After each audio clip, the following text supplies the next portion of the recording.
যাই হোক, উৎসবমুখর পরিবেশে নির্বাচন শেষ হলো। রাতে নিশ্চয়ই অনেকে ঘুমাতে পারেন নাই, এই ফলাফলের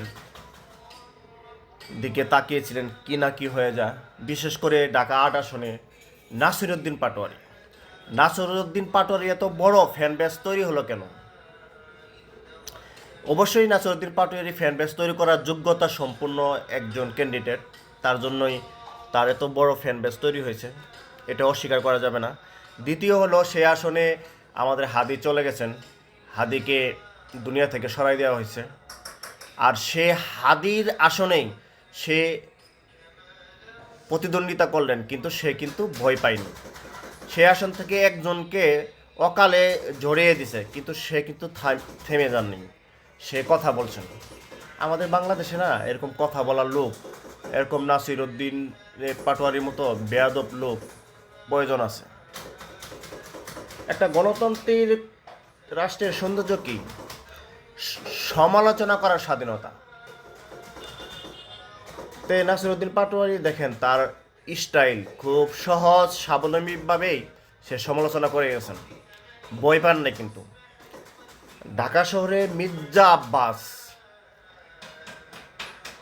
মানে উনি সম্মানিত ব্যক্তি, কিন্তু উনার মতো হেভি ওয়েট প্রার্থী ঢাকারও আছে মনে হয় না। সে টাকা দিয়ে বলেন, তার রাজনীতির অভিজ্ঞতা বলেন, এত কিছু পরও সেই আসনে, মানে একবার নবীন একটা ছেলে প্রথমবার নির্বাচন করতে আসে, যে ঘনিষ্ঠ কণ্ঠ রাইজ করছে, এই সাহসের জন্যই অনেকে ফ্যান হয়ে গেছেন। ওই বিএনপির মতো অনেকে তার ফ্যান বেজে আছেন, এটা আমি জানি। বাংলাদেশে কেউ নিরপেক্ষ না, মনে মনে কোনো না কোনো দলকে সাপোর্ট করে। কেউ কি আর নিরপেক্ষ থাকতে পারে?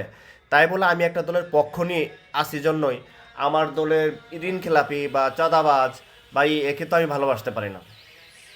আমার দলের ৩০০ আসনে ৩০০ এমপি তো আমার প্রিয় হতে পারে না। এটা তো হওয়া উচিত, তাই না?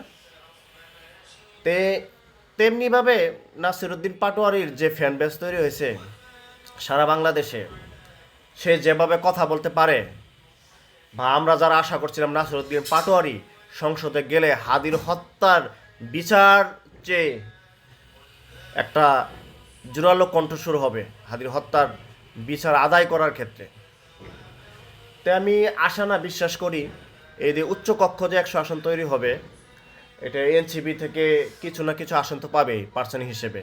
এখানে নাসিরউদ্দিন পাটোয়ারিকে দেখতে চাই, যেন হাদি হত্যার একটা ভয়েস তুলতে পারে।